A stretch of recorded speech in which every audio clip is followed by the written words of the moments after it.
बिस्मिल्लाहिर्रहमानिर्रहीम। आज हम फिजिक्स 10 चैप्टर नंबर 21 के न्यूमेरिकल प्रॉब्लम सॉल्व करेंगे जो कि नेशनल बुक फाउंडेशन से हैं। तो सबसे पहले अगर हमारे चैनल पे नए हैं तो चैनल को सब्सक्राइब कर लें और बेल आइकन को प्रेस करें ताकि हर नए आने वाली वीडियो आपको मिल सके। फर्स्ट न्यूमेरिकल है polonium is a radio active nuclei. देखो हमें गिवन है PO84209। Determine the number of protons, number of neutrons and number of nucleons। अब देखें इसमें आपने नंबर ऑफ प्रोटॉन्स बताने, उसके बाद जी नंबर ऑफ न्यूट्रॉन्स बताने,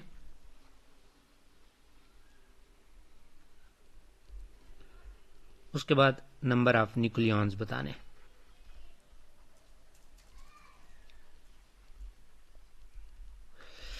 अच्छा, अब देखें कि हमारे पास ये जो फार्मूला है इसमें देखें हम इसको इस तरह भी लिख सकते हैं कि ये हमारे पास जनरल फार्मूला होता है एक्स, ए और जी। अब ए की वैल्यू अगर आप देखें तो ए जो है वो हमारे पास है 209 है, और जी को अगर आप देखें तो जी हमारे पास 84 है। तो अब देखें कि नंबर ऑफ प्रोटॉन, बेसिकली जो एटॉमिक नंबर जी होता है वो नंबर ऑफ प्रोटॉन्स ही होते हैं। तो नंबर ऑफ प्रोटॉन्स जो आपके पास होंगे वो जी है आपके पास, और ये हमारे पास 84 है। उसके बाद देखो नंबर ऑफ न्यूट्रॉन्स। अब नंबर ऑफ न्यूट्रॉन्स निकालने के लिए हमारे पास फार्मूला होता है n = a - g। Atomic mass से एटॉमिक नंबर को माइनस कर लें तो ये हमारे पास आता है। तो ये हमारे पास है 209 और जी की वैल्यू 84 है, तो इसको सब्ट्रैक्ट कर लें तो ये हमारे पास आ जाता है 125 जो है वो न्यूट्रॉन्स हो जाएंगे। उसके बाद नंबर ऑफ न्यूक्लियॉन्स। अब nucleons basically protons plus neutrons होते हैं, और ये जो एटॉमिक मास नंबर होता है ना ये बेसिकली नंबर ऑफ न्यूक्लियॉन्स ही होते हैं। तो अब यहाँ पे देखें कि हमारे पास जो नंबर ऑफ न्यूक्लियॉन्स इसमें बनेंगे तो ये हमारे पास आ जाएंगे 209 जो होंगे, ये आपके पास नंबर ऑफ न्यूक्लियॉन्स हो जाएंगे। उसके बाद नेक्स्ट न्यूमेरिकल में कहता है कि हमारे पास एक ये मटेरियल है AM 95-241 undergoes an alpha decay. अब देखें इसमें अल्फा डिके होता है, तो अल्फा ये हम देखें 24 है। अब वो पता है डाटर एलिमेंट जो बनेगा वो क्या होगा और उसकी इक्वेशन हमने लिखनी है। तो देखें इसमें से जब डाटर एलिमेंट हम कहते हैं फॉर एग्जांपल y बना, तो अब इसमें देखें कि नीचे जो एटॉमिक नंबर है, एटॉमिक नंबर इसका 92 है, इसका 95 है और इसका 2 है। तो 95 में से 2 को माइनस कर लें तो ये हमारे पास आ जाएगा 93 आ जाएगा, और ऊपर जो हमारे पास एटॉमिक मास नंबर है, इन दोनों एटॉमिक मास नंबर को आपस में माइनस कर लें तो ये हमारे पास 237 आ जाएगा।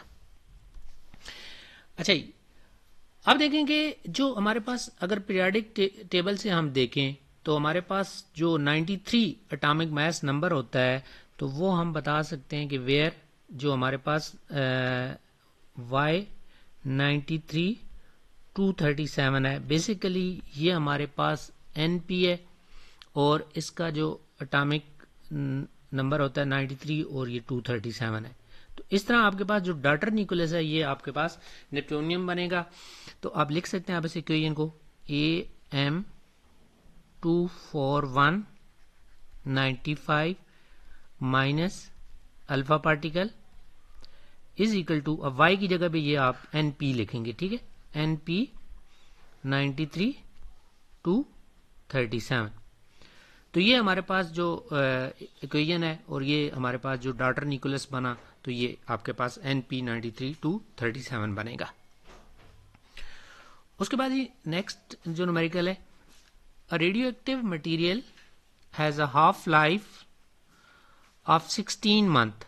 अब जो हाफ लाइफ होती है उसका फार्मूला हमें पता है, उसका सिंबल होता है T1/2, ये हमारे पास है 6 मंथ है।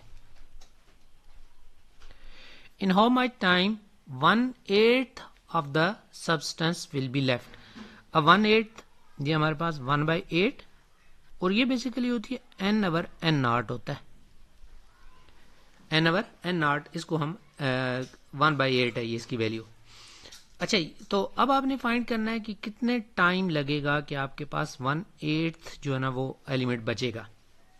अच्छा, अब इसको देखो n ओवर n नॉट को हम दोबारा से मैं जरा लिखता हूं, n over n naught is equal to 1/8। अब जो 8 होता है ना इसको 2 की पावर में हमने लेके आना होता है, तो ये 1/8 इसको हम इस तरह भी लिख सकते हैं और इसको इस तरह भी लिख सकते हैं n over n naught is equal to 1/2 की पावर 3 आप लिख सकते हैं। ठीक है, होल पावर भी कर लें तो 1 की पावर 3 1 ही होता है, तो इस तरह 2 की पावर 3 वो 8 ही ऊपर वाला बनता है। अच्छा, अब हमारे पास जो इसकी जनरल इक्वेशन है उसकी हम बात करते हैं। हमारे पास जो फार्मूला है n over n naught is equal to 1/2 की पावर स्मॉल n होता है। स्मॉल n जो होता है नंबर ऑफ हाफ लाइफ्स होती हैं। अब ये वाली वैल्यू पुट कर लेते हैं इस इक्वेशन 1 में, इसे 1 कह देते हैं। पुटिंग इन इक्वेशन 1, पुटिंग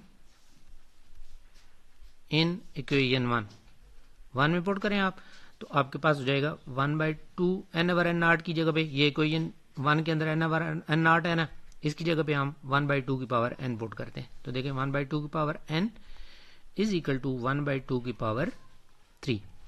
अब बेस इक्वल है, दोनों के बेस 1/2 हैं तो पावर भी इक्वल होंगी, तो n इज इक्वल टू आपके पास 3 आ जाएगा। अब जब आपके पास नंबर ऑफ हाफ लाइफ्स आ गई हैं तो अब हम टाइम निकाल सकते हैं। अब इसका हमने फार्मूला पढ़ा हुआ है कि जो नंबर ऑफ हाफ लाइफ्स होती हैं n is equal to total time divided by half life होता है। अब देखो वैल्यू पुट करो, n की वैल्यू हमारे पास कितनी है जी, ये अभी निकाली है हमने 3 है। 3 is equal to small t हमने फाइंड करना है और जो हाफ लाइफ है हमारे पास वो हमारे पास है 16 मंथ है। अब यहां से 16 को लेफ्ट साइड पे शिफ्ट कर लो तो ये हमारे पास आ जाएगा और इनको मल्टीप्लाई कर लो तो ये हमारे पास हो जाएगा 48। अब क्वेश्चन मंथ में था तो आंसर भी आपके पास मंथ्स के अंदर आएगा, तो ये हमारे पास 48 मंथ्स हो जाएंगे। उसके बाद जी नेक्स्ट न्यूमेरिकल है, in an nuclear reaction 2 microgram of mass is converted into energy. अब देखें मैस जो है वो 2 माइक्रोग्राम है। अब पहले तो है इसको ऐसा यूनिट में कन्वर्ट करना है। अब मैस का ऐसा यूनिट केजी होता है। अब पहले स्टेप में हम माइक्रो को रिमूव करते हैं तो 2 multiply by 10 raise to power -6, ये माइक्रो रिमूव हो गया। अब हमने इसको किलो में कन्वर्ट करना है तो आप क्या करेंगे, इसको 1000 से डिवाइड करेंगे, 2 into 10 raise power -6 divided by 1000, तो ये हमारे पास केजी आ जाएगा। अब इसको कैलकुलेटर से सिंप्लीफाई करेंगे तो कैलकुलेटर पे आपको जो आंसर मिलेगा 2 into 10 raise to power -9 KG हो जाएगा। ये मैस है। अब स्पीड ऑफ लाइट आपने याद रखनी है 3 into 10 raise to power 8 metre per second और आपने एनर्जी बतानी है कि कितनी एनर्जी प्रोड्यूस होगी। अच्छा, अब देखेंगे हमारे पास आइंस्टाइन मैस एनर्जी इक्वेशन है E is equal to mc²। अब इसमें वैल्यू पुट कर लो, मैस जो है आपके पास है 2 इंटू 10 रेज पावर -9 और c की वैल्यू आपको पता है 3 into 10 raise to power 8 whole square, तो ये हो जाएगा 2 इंटू 10 रेज पावर -9, इसको एज इट इज रहने दें। अब उसका स्क्वायर, अब 3 का स्क्वायर 9 होता है और 10 की पावर 8 है तो पावर पावर से मल्टीप्लाई होती है तो मल्टीप्लाई हो जाती है, तो ये हमारे पास 2 8 are 16 हो जाएगा। अच्छा, अब इसको अगर आप सिंप्लीफाई कर लें तो जब सिंप्लीफाई करेंगे तो ये हमारे पास आंसर जो बनेगा E is equal to 180 into 10 raise to power 6 joule आपके पास आएगा। तो इसको आप लिख सकते हो E is equal to 180 mega joule आपके पास आंसर आ जाएगा। उसके बाद जी नेक्स्ट न्यूमेरिकल हम देखते हैं। नेक्स्ट न्यूमेरिकल कहता है कि इन 420 डेज अब टोटल जो टाइम है वो आपके पास है 420 डेज। अब क्वेश्चन डेज में है तो आंसर भी डेज में ही आएगा, इसमें कोई कन्वर्जन फिलहाल करने की जरूरत नहीं है। 1/8 ऑफ पोलोनियम, अब 1/8 mean N over N naught की वैल्यू है 1/8 है, ये एन ओवर एन नॉट की वैल्यू 1/8 है। अब 1/8 को आपको पता है कि लिख सकते हो 1/2 का क्यूब लिख सकते हो, तो ये आपने लिख देना है 1/2 का क्यूब आपने लिख दिया। अच्छा जी, तो आपसे पूछ रहा है कि कैलकुलेट द हाफ लाइफ, आपने हाफ लाइफ फाइंड करनी है। इसे कोई इक्वेशन नंबर 1 कह देते हैं। अब हमें पता है कि जो एन ओवर एन नॉट का जनरल फार्मूला होता है ना, वो हमारे पास होता है 1/2 की पावर n होता है। अब हमने क्या करना है कि putting this value in equation 1, putting in equation 1, equation 1 के अंदर इस वैल्यू को आप पुट करें।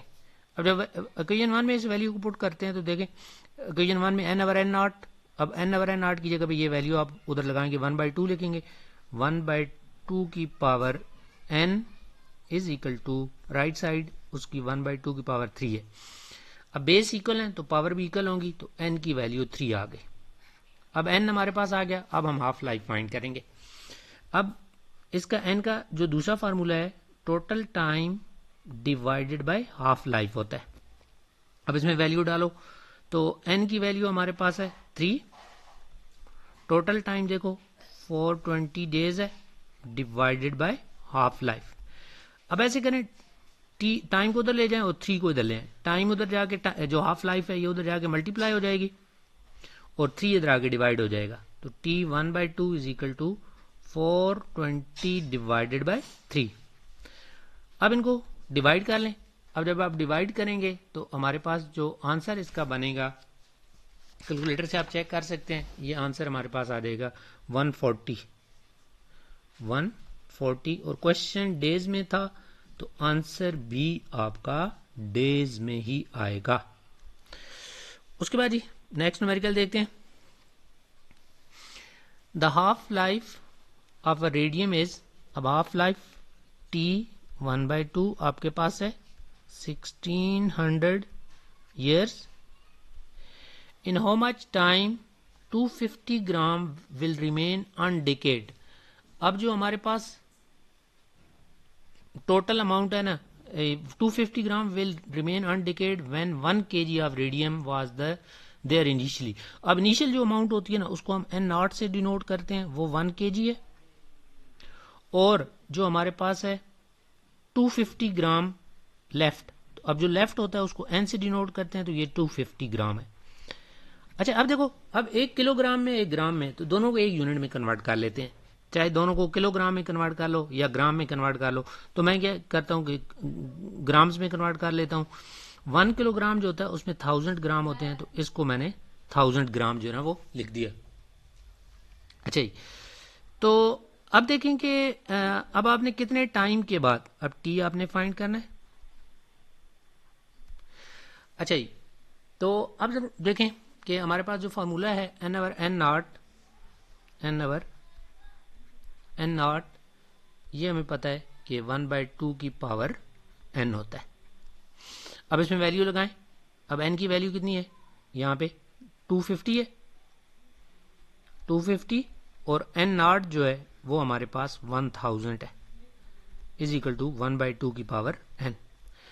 अच्छा अब इसको अब कैलकुलेटर से डिवाइड नहीं करना, आपने ऐसी 0 0 से कैंसिल हो जाएगा, 0 0 से कैंसिल हो जाएगा, और 25 1s आर और 25 4s आर 100 होता है, तो ये हमारे पास आ जाएगा 1/4 इज इक्वल टू 1/2 की पावर n हो जाएगा।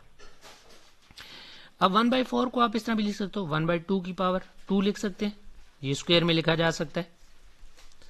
अब बेस इक्वल है तो पावर भी इक्वल हो जाएगी, तो n जो होगा वो आपके पास 2 आ जाएगा। अच्छा जी, अब हमने टाइम निकालना है, तो अब हमें जो हाफ इसका n का दूसरा फार्मूला है time divided by half life होता है। अब इसमें देखें कि हम वैल्यू पुट कर लेते हैं, तो n की वैल्यू हमारे पास 2 है, 2 इज इक्वल टू टाइम जो है हमने फाइंड करना है, और हाफ लाइफ जो हमारे पास है वो 1600 ईयर्स है। तो अब 2 और 1600 को लेफ्ट साइड पे शिफ्ट कर लो तो t इज इक्वल टू आपके पास हो जाएगा 3200 ईयर्स, क्योंकि क्वेश्चन ईयर्स में है तो आंसर भी आपके पास ईयर्स में आ जाएगा। उसके बाद जी नेक्स्ट न्यूमेरिकल है, next numerical number 7, 3/4 of initial mass of certain isotope decay after 1 hour.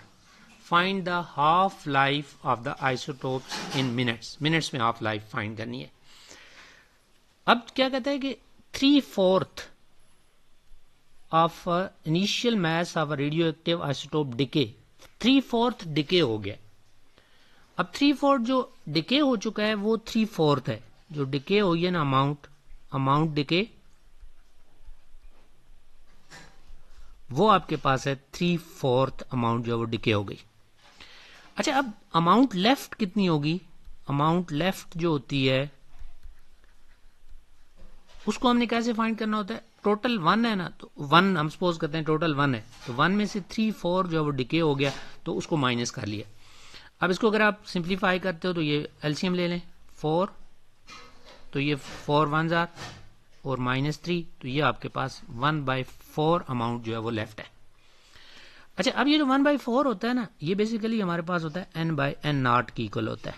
n/n0 जो है वो आपके पास 1/4 आ जाता है, और इसको इस तरह भी लिख सकते हो n/n0 इज इक्वल टू 1/2 का स्क्वायर आपके पास आ जाता है। इसी को इक्वेशन नंबर 1 कहते हैं। अच्छा, अब हमें ये भी पता है कि n/n0 का जो जर्नल फार्मूला है हमारे पास ये है n/n0 इज इक्वल टू 1/2 की पावर n। अच्छा, अब इसमें देखें कि हमारे पास जो वैल्यू पुट कर लेते हैं, पुटिंग इट इन इक्वेशन 1। अब n/n0 की जगह पे 1/2 n पुट कर लेते हैं, पुटिंग इन इक्वेशन 1, तो ये हमारे पास हो जाएगा 1/2 की power n is equal to 1/2 की पावर 2। अब n equal to base equal है तो पावर भी इक्वल होंगी, तो n इक्वल टू 2 आपके पास आ जाएगा। अच्छा, अब इसमें देखें कि उसने बताया हुआ है कि ऊपर स्टेटमेंट में देखें कि डिके आफ्टर 1 आवर, जो टोटल टाइम है ना, टाइम आपको गिवन है 1 आवर, 1 आवर मीन 60 मिनट। ठीक है, उसने मिनट में कहा हुआ है तो इसलिए हम इसको अभी से मिनट में कन्वर्ट कर लेते हैं। अच्छा जी, तो आपने फाइंड करनी है हाफ लाइफ फाइंड करनी है। बेसिकली हमें ये कह रहा है कि आप इसकी हाफ लाइफ बताओ। अच्छा, अब हम फार्मूला यूज करते हैं, एन का जो दूसरा फार्मूला हमने पढ़ा हुआ है, आपको पता है N is equal to total time divided by half life. अब इसमें वैल्यू पुट करें, एन जो हमारे पास 2 है, टोटल टाइम जो है वो 60 मिनट्स है, और हाफ लाइफ ये। अब ऐसे करते हैं, इसको हाफ लाइफ को इधर शिफ्ट कर लेते हैं और 2 को उधर ले जाते हैं, तो देखें half life is equal to 60 divided by 2। तो अब देखें यहां से हमारे पास आ जाएगा 30। अब हमने मिनट्स में कन्वर्ट किया हुआ था तो आंसर भी हमारे पास मिनट्स में ही आएगा, तो ये हमारे पास 30 मिनट्स आपके पास आएंगे। उसके बाद नेक्स्ट न्यूमेरिकल में कहता है the half life of bismuth is 5 days. If we start with 64,000 nuclei of this isotope, then how many number of atom will left after 1 month? अच्छा, अब इसमें देखिए कि हमें एक तो हाफ लाइफ गिवन है, हाफ लाइफ T1/2, ये हमारे पास है 5 डेज है। अब वो इनिशियल जो हमारे पास एटम्स हैं उनको हमने n0 से डिनोट करना है। n0 जो है वो आपके हैं 64,000 है। तो then how much will be left after 1 month? अब जो टाइम है, टोटल टाइम, वो हमारे पास है 1 मंथ। अब देखें कि वो ऊपर डेज में गिवन है, नीचे मंथ में है, तो इसको भी डेज बना लेते हैं। तो 1 मंथ में जो एवरेज डेज होते हैं ना वो 30 हम लेते हैं। वैसे ज्यादा कभी 31 का भी होता है, 28 का भी मंथ हो जाता है, लेकिन एवरेज 30 हम लेते हैं। तो टी जो होगा हमारे पास 30 हो जाएगा। तो अब आपसे कह रहे हैं कि how many number of atoms, N आपने फाइंड करना है कि कितने एटम्स आपके बचेंगे। अच्छा, अब देखो कि इसमें हाफ लाइफ भी पता है और टाइम भी पता है, तो पहले हम एन का फार्मूला लगाते हैं, N is equal to time divided by half life. अच्छा, अब इसमें देखें कि अगर हम इसमें वैल्यू पुट कर लेते हैं तो नंबर ऑफ हाफ लाइफ निकल आएंगी। टोटल टाइम हमारा 30 डेज है और जो हाफ लाइफ है वो 5 है। तो अब अगर आप इसको डिवाइड कर लें तो ये एन की वैल्यू जो होगी वो हमारे पास 6 आपके पास आएगी, यानी कि नंबर ऑफ हाफ लाइफ जो होंगी वो हमारे पास 6 आ गई। अच्छा जी, अब देखो कि हमारे पास जो फार्मूला है N over N naught is equal to 1/2 की पावर एन होता है। अब इसमें वैल्यू पुट कर लेते हैं, या एन नॉट को एन फाइंड करना है, चलो वैल्यू पुट कर लेते हैं। एन नॉट की वैल्यू 64,000 है, इज इक्वल टू 1/2 और एन की वैल्यू जो है हमने अभी निकाली है 6 है। अब 2 की पावर 6, अगर 2 की पावर 6 लेते हो तो ये हमारे पास 64 आता है। 2 multiply bye 2 multiply bye 2 multiply bye 2, इस तरह 2 को 6 टाइम जब मल्टीप्लाई करते हो ना तो आपके पास जो आंसर बनता है वो हमारे पास आता है 64 आता है। अब एन फाइंड करना है तो इसको उस साइड पे शिफ्ट कर लेते हैं, तो एन इज इक्वल टू हो जाएगा 1/64 और साथ ये 64,000 जो होगा वो मल्टीप्लाई हो जाएगा। अब अगर आप इसको सिंप्लीफाई करते हो तो ये हमारे पास आ जाएगा 1000 आ जाएगा। तो इस तरह आपके पास जो नंबर ऑफ आइटम्स लेफ्ट होंगे वो आपके पास होंगे 1000 जो है वो आइटम्स लेफ्ट होंगे। उसके बाद ये हमारे पास है an archaeologist digs up a human skull at a dig site. It was found that the concentration of carbon 14 with half life, अब कार्बन 14 जो कार्बन डेटिंग हमने पढ़ी हुई है ना उससे रेलेवेंट है, तो ये हमारे पास 5730 ईयर कार्बन 14 की हाफ लाइफ है, इज 25% ऑफ इनिशियल वैल्यू, उसकी जो कंसंट्रेशन है वो 25% है आपके पास, यानी एन ओवर एन नॉट की वैल्यू जो है वो 25% है। अच्छा जी, अब 25% को आपको पता है परसेंट को अगर रिमूव करें तो डिवाइडेड बाय 100 आ जाता है, तो ये हमने लिख दिया, ठीक है, डिवाइडेड बाय 100। तो ये हमारे पास हो जाएगा N over N naught is equal to, इसको अब कैंसिल कर लें, 25 4 होता है 100, तो 1/4 आपके पास आएगा। अब इसको अगर पावर में लिख लेते हो तो ये हो जाएगा N over N naught is equal to 1/2 की पावर 2 आपके पास आ जाएगी। इसे इक्वेशन नंबर 1 का नाम दे देते हैं।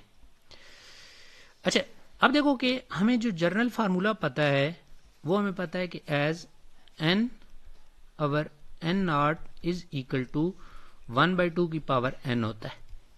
अब putting it in equation 1, putting in equation 1 में पुट कर लो इसको, एन ओवर एन नॉट की जगह पे 1/2 एन लिखो, तो ये देखें आपने 1/2 एन लिख दिया और राइट साइड पे इसका 1/2 का स्क्वायर है।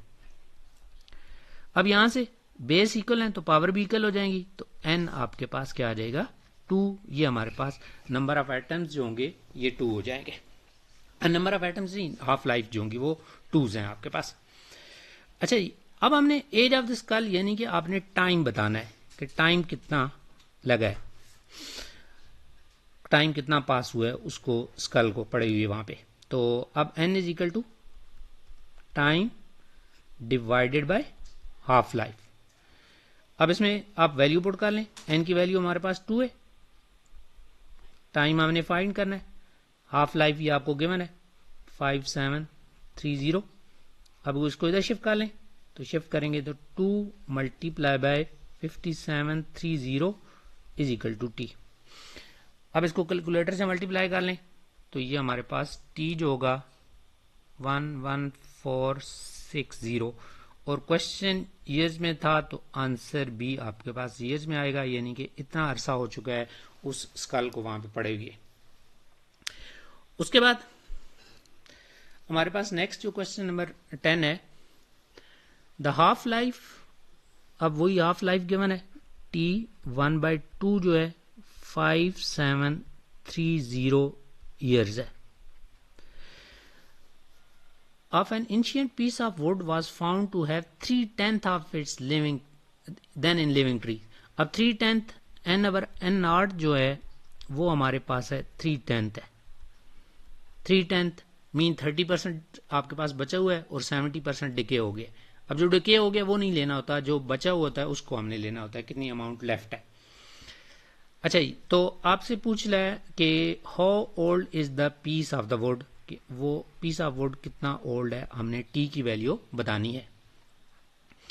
अच्छा जी, अब देखें जरा, इसको 1 कह देते हैं। अब हमें पता है कि n ओवर n नॉट जो होता है वो आपको पता है कि 1/2 की पावर n होता है। अब ये जो वैल्यू है इसको आपने इक्वेशन 1 में पुट कर देना है। पुटिंग इन इक्वेशन 1 के अंदर ये लगा दें जी, 1/n ओवर n नॉट की जगह पे आपने ये लगा देना है 1/2 की पावर n। तो देखें 1/2 की power n is equal to right side उसकी 3/10 है। अच्छा, अब देखें कि अब इसको 1/2 को आप लिख सकते हो 0.5 भी लिख सकते हो, 0.5 की पावर n, और इसको 3 को 10 से डिवाइड करें तो ये 0.3 आता है। अब हमने n निकालना है। अब n निकालने के लिए हमें यहाँ पे लॉग लेना पड़ेगा, तो taking log on both side, logarithm लेंगे, taking log on both side, दोनों साइड का लॉग ले लें। तो देखो ये हो जाएगा लॉग 0.5 की power n is equal to log 0.3। अब आपको पता है कि अगर पावर हो तो पावर लॉग से पहले आ जाती है, तो आप लिख सकते हैं n into log 0.5 is equal to log 0.3। अच्छा, अब log 0.5 को राइट साइड पे शिफ्ट कर लो, तो जब राइट साइड पे आप इसको शिफ्ट करेंगे तो ये हमारे पास हो जाएगा n is equal to log 0.3 divided by log 0.5।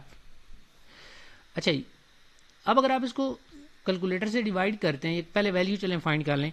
log 0.3 की वैल्यू ऑलमोस्ट आपके पास आती है -0.51 आती है, और log 0.5 अगर कैलकुलेटर से निकालें तो इसकी वैल्यू हमारे पास आती है -0.3 आ जाती है, -0.30। अब कैलकुलेटर से फर्दर डिवाइड करेंगे तो ये हमारे पास 1.7 जो है ना n की वैल्यू आपके पास आ गई। अब हमने टाइम निकालना है, तो टाइम निकालने के लिए हमारे पास t is equal to t divided by half life. अब वैल्यू पुट कर लें, n की वैल्यू 1.7 है, स्मॉल t की वैल्यू आपने फाइंड करनी है, और हाफ लाइफ आपको गिवन है 5730। अच्छा, अब इसको इधर शिफ्ट कर लें, मल्टीप्लाई हो जाएगा 1.7 मल्टीप्लाई बाय 5730 तो t।